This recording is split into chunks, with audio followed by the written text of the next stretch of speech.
Hello, welcome back to my channel, and now we're gonna talk about what is wave function. In the last video, we talked about how we get the wave function, like the Schrodinger equation, and what exactly that wave function is, some properties of that wave function. And let's revise what are those properties and what kind of problem it gave us to find anything physically meaningful. Okay, so now let's review what this wave function was. So we got a wave function from the Schrodinger equation, and let's revise some of its properties. It is a complex valued function, which means when I plug in x and t, it gives me complex values, and something that is complex cannot really define reality.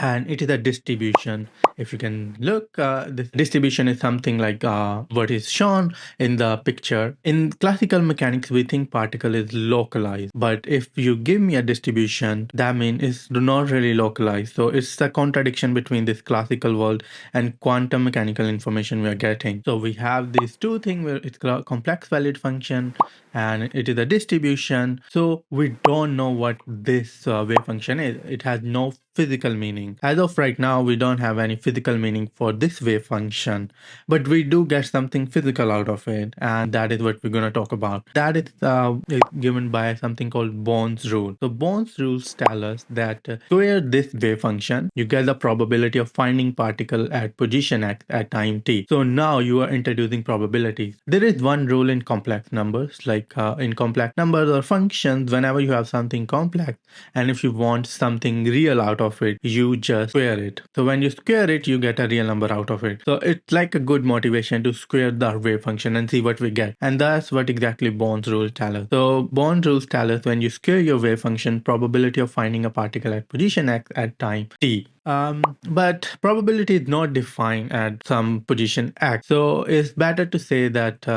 probability of this integral from a to b of this probability function is the probability of finding particle at between a and b at time t. So this is our Bohn's rule. It tells us that if you want to find the probability of finding a particle between position a and b, take the integral of this square of this wave function from a to b, and you get your probability of finding a particle between a and b. Happening that quantum mechanics is not giving us information about the particle position. All it giving us a statistical information about the possible results, and this is what causes a lot of debate in quantum mechanics. So different people had different opinions. Where Einstein, then you have this Bohn's rule, and there were some other people. So in the next video, what we're gonna do, we're gonna understand other people's point of view, like what was Einstein thinking and what other people were thinking, and that will be in our next video. So I hope you like this video. If you do, give the thumbs up, and I will see you next time.